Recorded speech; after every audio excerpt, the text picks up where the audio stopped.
C'était le 25 mars dernier, sur le tarmac de l'aéroport de Mulhouse.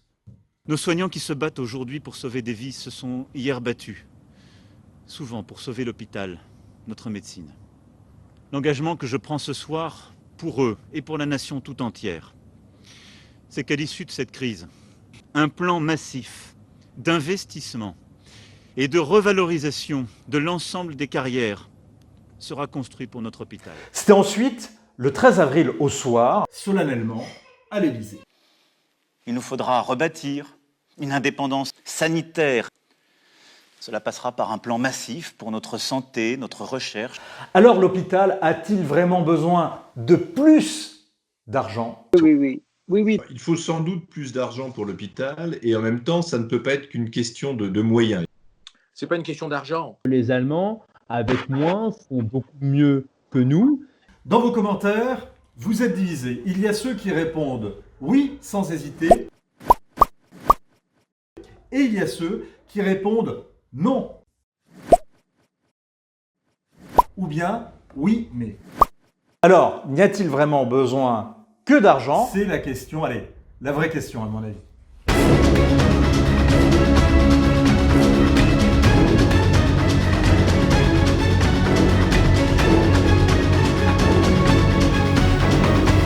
Et donc je vous propose de retrouver le docteur Patrick Pelloux, auteur dernièrement de cette tribune sur Figaro Vox, ce qu'il faut changer dans notre système de santé.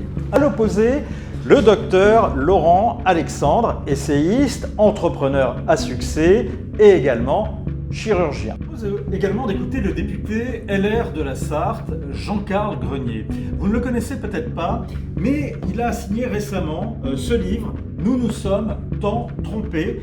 C'est aux éditions du Rocher. Il révèle que le naufrage date de bien avant le crash du coronavirus. Il démontre les responsabilités, les mécanismes, la responsabilité des politiques, des responsables administratifs, de l'idéologie aussi et surtout des lobbies. C'est aux éditions du Rocher et c'est passionnant. Et enfin, l'analyste libéral Fergan Aziari, chercheur à l'IREF, le think tank qui traque les impôts et les lourdeurs fiscales.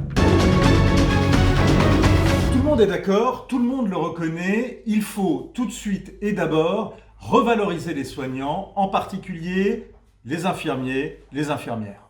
Augmenter la rémunération des personnels de santé, c'est effectivement souhaitable. Et en effet, quand on prend les classements de l'OCDE, on se rend compte qu'ils font partie des plus mal payés parmi les pays développés. Leur salaire correspond au 26e rang de l'échelle des salaires de l'OCDE. Les infirmières françaises sont moins bien payées que les infirmières turques et croates. On est là au cœur de cette crise et on a vu le dévouement des soignants, des médecins hospitaliers qui n'ont pas des rémunérations comparables à ce qu'on pourrait trouver dans d'autres pays, mais également dans le secteur privé. On a des infirmiers, on a des aides-soignants, on a des brancardiers, des manipulateurs radio qui ont été en première ligne dans la crise et qui ont des rémunérations qui sont aujourd'hui indignes. Donc il faut repenser, revisiter la grille de l'ensemble des personnels hospitaliers. Tout le problème, en fait, est de savoir comment. Et là, il y a une vraie fracture entre ceux qui veulent puiser d'abord dans les caisses de l'État, et là, ils ont des arguments, de vrais arguments. Mais je voudrais juste simplement vous préciser que si tous les ans, on a les yeux rivés sur les comptes de la sécurité sociale, on ne les a pas sur les autres politiques publiques.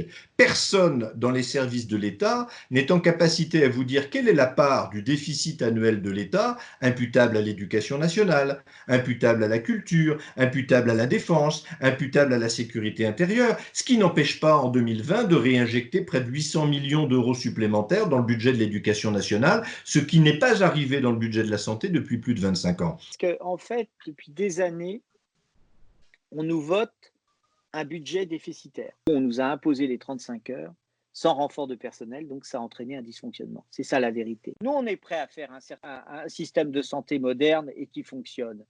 Si on ne fait pas un effort financier et budgétaire, on va casser le truc.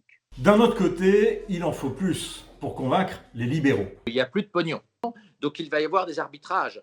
On ne pourra pas tout faire. On ne va pas pouvoir payer le chômage partiel qui coûte des milliards et des milliards, multiplier par 2 le salaire des infirmières, même si sans doute elles le méritent, créer plein de nouvelles places de réanimation dans les hôpitaux, financer et subventionner les entreprises qui sont en train de mourir et qui restent que d'être rachetées, notamment par des entreprises chinoises qui, elles, ont gardé une bien meilleure santé financière.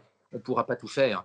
Que quelles que soient vos performances, il y aura toujours le contribuable qui sera forcé de vous financer. Donc les hôpitaux français, le système hospitalier français, en fait, est financé et rémunéré indépendamment de ses performances. Là encore, où il y a un débat avec des vrais arguments de chaque côté, c'est quand on pose la question « faut-il plus de médecins ?» En clair, faut-il, comme le demande Patrick Pelloux, relever le numerus clausus et créer 1000 places supplémentaires dès cette année? Parce que le nombre d'étudiants en médecine français, d'accord, qui ont voulu faire des études de médecine, qui ont raté à quelques points, à qui on a dit vous êtes mauvais parce qu'ils n'avaient pas 13 de moyenne, d'accord. Les parents qui se sont vus et devoir faire les études de leur môme en Suisse, en Belgique. Et pendant ce temps-là, on va embaucher des médecins étrangers qui sont souvent compétents, souvent moins compétents, d'accord, mais on les sous-paye. À ce jour, le besoin le plus criant dans toute la France, en ville comme à la campagne, c'est en médecine générale. L'augmentation du numerus clausus, quelle certitude nous donne-t-elle que dans 10 ans, quand on aura fini de former les nouveaux médecins, on aura plus de jeunes à faire le choix de la médecine générale, plus de jeunes à faire le choix d'un exercice libéral et plus de jeunes à faire le choix du secteur rural? Absolument aucun. Autre question. Faut-il plus de lits dans les hôpitaux? Et là encore, débat, argument. Il faut augmenter le nombre de lits. On le voit avec les lits de réanimation médicale. Il faut réouvrir les lits de réanimation médicale partout. Sinon, ça n'ira pas. La médecine du XXIe siècle, elle a besoin de moins de lits. Personnellement, j'ai subi une opération sur le rein juste avant le confinement. Je suis rentré le matin et j'ai été opéré pendant la matinée. Et à 4 heures, je prenais un café en face de la clinique. La même opération en 1970, j'aurais passé 30 jours à la clinique. Nous sommes rentrés dans une phase où la médecine, la chirurgie ont beaucoup moins besoin de lits que dans le passé. Il y a quand même un consensus, il y a même une urgence. Il faut dégraisser le mammouth administratif. Il n'est plus question que les impôts servent à financer des postes administratifs dans les hôpitaux. C'est ce qu'écrit Patrick Pelloux dans sa tribune. Il dénonce également le carcan des normes et là, tout le monde est d'accord. On n'a plus un ministère de la Santé, on en a désormais 14, puisqu'avec les agences régionales de santé, on a désormais un ministère à Paris et 13 dans chacune des provinces. Ça n'a pas facilité là non plus ni la gestion de la crise, c'est l'écho que l'on a sur l'ensemble des territoires, ni le désengorgement normatif et administratif de nos hôpitaux. Beaucoup de fédérations professionnelles se sont plaints de procédures d'homologation beaucoup trop lourdes pour effectuer des tests, pour fournir les services qui permettraient à la population française d'être beaucoup plus résiliente. Et il faut arrêter de bureaucratiser. Moi, j'ai été affolé en tant que médecin à l'hôpital public par l'augmentation exponentielle du nombre de comités Théodule et du nombre de structures bureaucratiques dans les hôpitaux. Il va falloir maintenant que les hôpitaux se concentrent davantage sur le soin et qu'on détruise une bonne partie des comités Théodule qui se sont accumulés depuis 50 ans. Si vous appréciez cette vidéo, si vous appréciez ce débat, merci de nous le dire par un pouce levé sur YouTube et bien sûr, merci de partager cette vidéo.